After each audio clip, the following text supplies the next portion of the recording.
ચલો ભાઈ હવે આપણે પાના નંબર કયો છે 99 કયો નંબર છે 99 એની ઉપર છે પપેટ્સ શું છે ભાઈ પપેટ્સ જો આ છે રાણી અને આ છે રાજા પહેલાના જમાનામાં ભાઈ આવા ખેલ કરવામાં આવતા હતા બરાબર પપેટ્સ કહેવાય અને આપણે કઠપૂતળીનો ખેલ પણ કહેવાય એની અંદર રાજા અને રાણી આંગળીથી દોરો બાંધી અને પણ એવી રીતે ખેલ કરતા હતા જુદા જુદા ગીત ગાતા હતા બરાબર આને રાજસ્થાનમાં આનો ઉપયોગ બહુ થતો હતો ભાઈ બરાબર આનંદ માટે મનોરંજન માટે થતું હતું રાજાઓના આખા યુદ્ધ બતાવવામાં આવતા આપણે અહીંયા શું જોવાનું છે પપેટ્સ તમે જોયા ભાઈ ચિત્રમાં નીચે શેના શેના ચિત્રો છે ભાઈ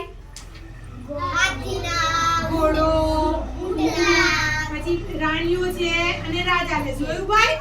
ચલો એમાં કુલ કેટલા પપેટ્સ છે ભાઈ કુલ કેટલા છે ગણો તો છે પછી એમાં પ્રાણીઓ કેટલા છે ભાઈ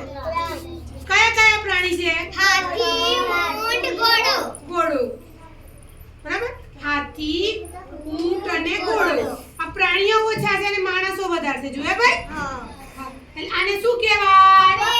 પપેટ્સ બરાબર રાજા અને રાણીનું છે આ કોનું છે ભાઈ રાજા અને રાણીનું ચલો પછી બોલો પાનું ચલો ભાઈ એમાં ઘોડાના પપેટ્સ કેટલા છે ગણો તો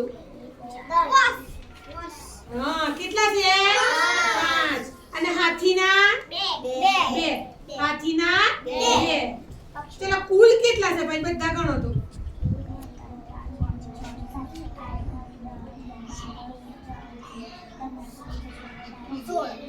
સોળ એમાં પક્ષીઓ કેટલા છે પક્ષીઓ 6 કયા કયા પક્ષી છે ભાઈ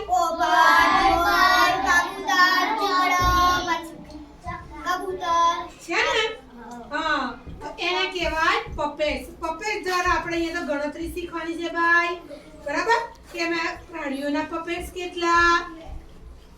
પછી પક્ષીઓના પપેટ્સ કેટલા તમને બધાનું હમણાં આંગળી ઉપર દોરી આપું છું બરાબર જો અહીં આંગળી ઉપર દોરેલા જોયા ભાઈ આંગળી પર દોરેલા છે ને બધા ચલો વેરી ગુડ ક્લેપ કરી દો